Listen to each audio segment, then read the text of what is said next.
Hi everybody, I'm Bree the Plant Lady, checking in with an early August native garden tour. I was so excited. I need to be like mopping floors and cleaning bathrooms, but I saw butterflies for the first time all season out here, and I was like, okay, I have to stop doing everything and look to see what's going on in these gardens. And I'm really thrilled to show you that the verbena has really sort of taken hold. It's like marginally native. The swallowtails certainly appreciate it. And I've got Heliopsis and lots of other things in bloom. So let me turn this camera around and give you an up close view. I think it's fair to go ahead and acknowledge that the only way I feel like I am succeeding as a gardener is when I see butterflies. And I know that's not fair because there's lots of other pollinators to pay attention to, but I can't help it. Butterflies are my thing. And I'm really pleased to see that this verbena that I planted earlier this year from really tiny cells is really getting itself established well. You can see that Rudbeckia, it's also starting to bloom. You know, I lost a ton of plants in here. I lost all the Coreopsis to an insect. And,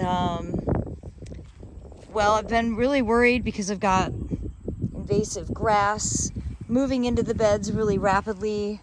You can see this entire edge is all common Bermuda that's invading, that I have to spend some time dealing with. And hand removal isn't that effective, but I can't just spray because I've got so many little things planted in here that I have to spend some quality time navigating all of this. But you can see here the Heliopsis is really looking great, and I'm so relieved. I'm so relieved to have some things that are worth taking a picture of. I'll confess that, you know, these borders aren't very interesting in the winter because they're all dormant. But they really haven't been that interesting all summer either, and so I've been questioning myself a lot. I do think that it's time for me to go ahead and at least cut all the big floppy Rudbeckia maximas down. So once I get in, start doing it, I'm going to end up cutting them all down. So enjoy this view. I've got some different species of Pycnanthemum blooming as well, looking quite good, and a big self-planted Tomatia, which I was not anticipating, but I guess since it started raining, they all germinated, and so just leftovers from last year. And, you know, a few Rudbeckias that are still blooming. The deer have been really doing their job, and the yellowfinches love to eat the seed, which is great. And I thought I had lost the Monarda, this one. So I'm going to put the text on. It's not coming to my brain right now. But it did self-sow, just in sort of slightly awkward ways, and I need to do some cutbacks because we've been getting heavy rain, and the branches are heavy and they break apart. As you can see, there's a piece that broke. We have a lot of rain in the forecast because we've got Hurricane Donna, so I need to go ahead and do some of these cutbacks now just as preventative. But you can see this particular species of Monarda is really popular with pollinators. So much like Pycnanthemum, this is one that's worth having. Just expect that it's going to move around in your garden. It doesn't stay in one spot. It doesn't really perennialize, but it self-sows. I'm really impressed with this Rudbeckia. I like the size of the plant. I also just like the size of the flowers. It's nice and small. You can see the Solidago is getting ready to start blooming. Remember, I did hard cutbacks on all of this back in, I think, early June. Maybe it was May when I did cutbacks. And of course, you can see here, swallowtail. I feel satisfied in my mission now that I have some butterflies out here. Another one over there. And of course, the shrubs are all doing quite well. I'm really amazed at how tolerant to even heat and dry that the Cephalanthus is. And I'm thrilled to show you that I've got great berry set on the deciduous hollies. So it should look a little more interesting this winter, at least, with having, you know, some berries on this. And I need to work in some better evergreens. I think I might actually put in some longleaf pine in here in addition to the big bed that I'm envisioning that we build. Just not sure when we're gonna build that. So the border that has the understory of Carex, I don't love it, but I have to just keep reminding myself that this is a year and a half old. At some point, the trees and shrubs are going to get tall, and it's going to make more sense. There's going to be more height differential. Don't have that right now, and I don't like it, but I'm also not ambitious enough to like get in here and do anything crazy. So, you know, it is what it is. I am happy to see that the salvia is starting to bloom, and I really love that blue flower.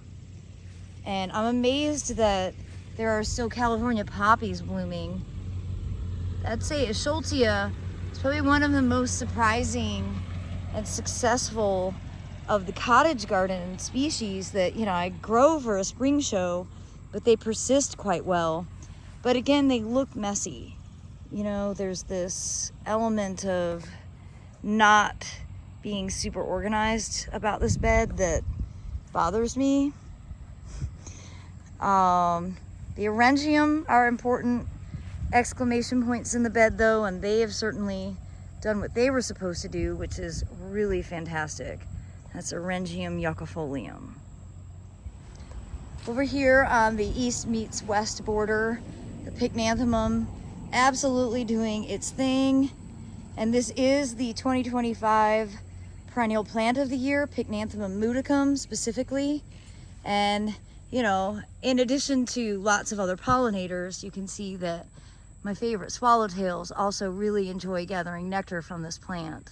So it does spread, just be aware of that.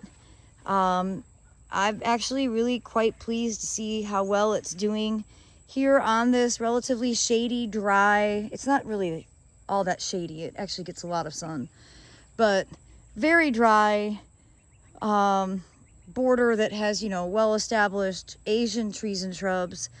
And really between the Pycnanthemum, the Scutellaria, and the pink muhly grass, all the other stuff I planted in here has basically disappeared and hasn't really done much.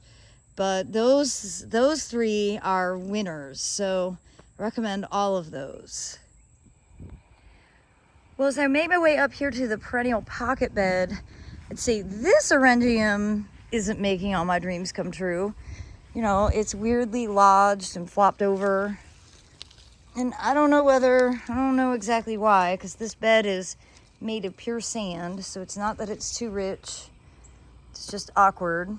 I've lost a lot of plant material in here, and you can see, of course, that the stupid common Bermuda is very quickly trying to invade the bed. So I have a lot of work to do on rehabbing these spaces. It's different. It's a different process building these native beds compared to using the plant material that I am more accustomed to. And it's good. It's a great learning experience. I just don't really like how it looks. I don't, just being brutally honest, it's not the plants, it's me, it's the design or lack thereof. It just, looking at these borders, it doesn't make me be like, oh, that's awesome, I want a picture in front of it. You know, I visit a lot of gardens and I've seen beautiful native gardens that do evoke that kind of response, and I would like to try to figure out how to do that. So I'm just going to keep working on it. I'm going to keep trying. And I guess in part making these videos specifically here where, you know, you can see pests just come and take literally every bit of vegetation off my Baptisias. And, well, my Echinacea flop in half and look crazy and messy. And it's all learning experience. I think I'll probably do some major cutbacks, and then this fall and winter really reevaluate the spaces, and you just try and remove some more stuff and let the hardiest stuff take over. I kind of think I'm done buying more stuff for these borders, and I'd rather let what wants to live take over and do its job. One thing I would like to get more of is this cup plant, and it's just so tall and awesome and, you know, tropical looking. It's in a really stupid place where I put it.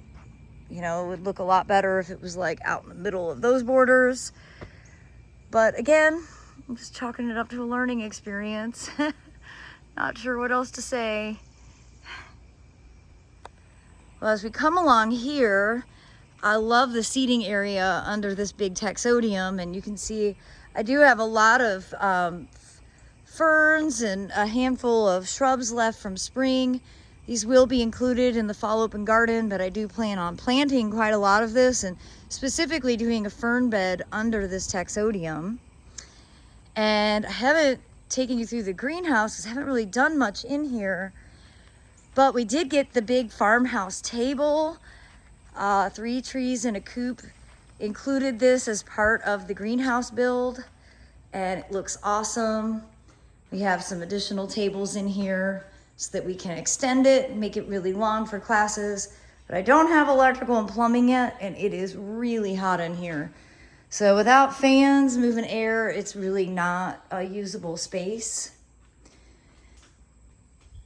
But as we come along here, really my focus next is going to be building beds in the backyard here. And I have decided that these beds will be international, meaning a mix of native and non-natives together, just because I have a lot of non-native plant material that deserves a spot to grow, and I don't have room on the other property.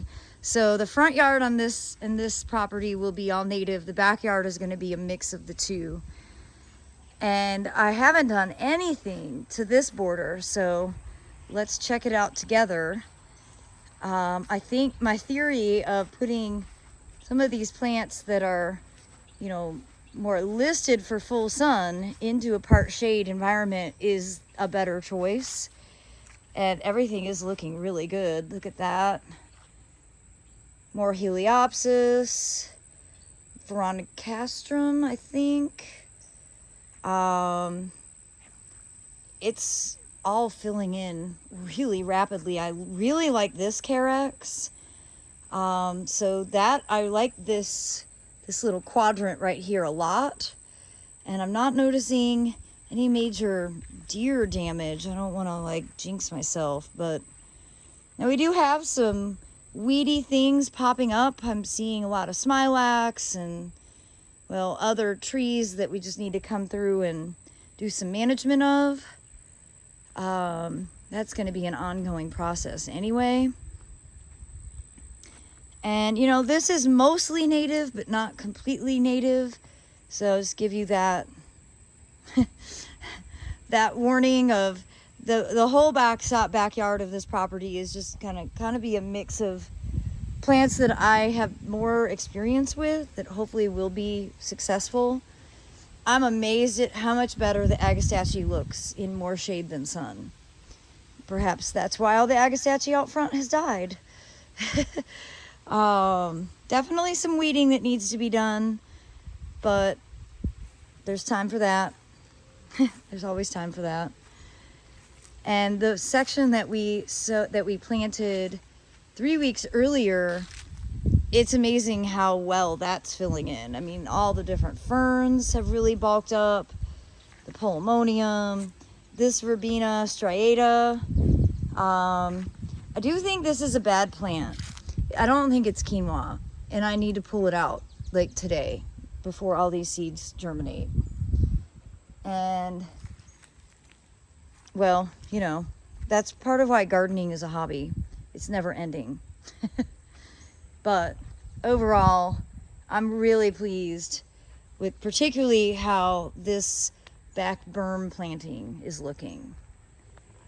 Well, everybody, I hope my honest evaluations of my native borders don't offend you. It's certainly not an insult to the plant material or to the native plant movement. It's me. I just didn't do it right. I'm not satisfied. I haven't been satisfied, and I continue to not be satisfied with how the front borders are looking, which is great because that's just an opportunity to change them. We need to make more beds out there anyway because there's way too much grass now that we have the greenhouse. I don't need tent space. So it'll be an ongoing project, and I just have to like remind myself that it's okay to dig things up and transplant and change your mind. And first try, sometimes it doesn't work out, and maybe by the fifth or sixth try, I will actually have achieved what I was aiming to achieve. But I do think that my plant palette wasn't entirely appropriate for the location. And I think that's probably the biggest lesson that needs to be talked about more, particularly with those of us living in the Southeast, where a lot of the information we're gleaning about native planting isn't really coming from local resources, or it's coming more from a woodland perspective, like the Botanic Garden in Chapel Hill. They don't really have any site there that is a full sun former tobacco field for me to be able to learn from and make better decisions. And so I think that's probably the most important thing that I can share, is just that you have to really think critically about your plant selections. And for me, if I invest more in more plant material for out front, it absolutely has to be plant material coming from East Texas, Panhandle of Florida, Gulf Coast, because that front yard is not representative of the typical North Carolina native environment. And that's just the bottom line. And I need to stop fooling myself into thinking that I can make it something that it isn't, because I've proven multiple times I don't have the capacity to water it enough. So the plants that go out there need to actually be resilient to the reality of that environment. Well, everybody, I appreciate you tuning in. And as always, I am wishing you the best. Thanks so much for watching, and happy gardening.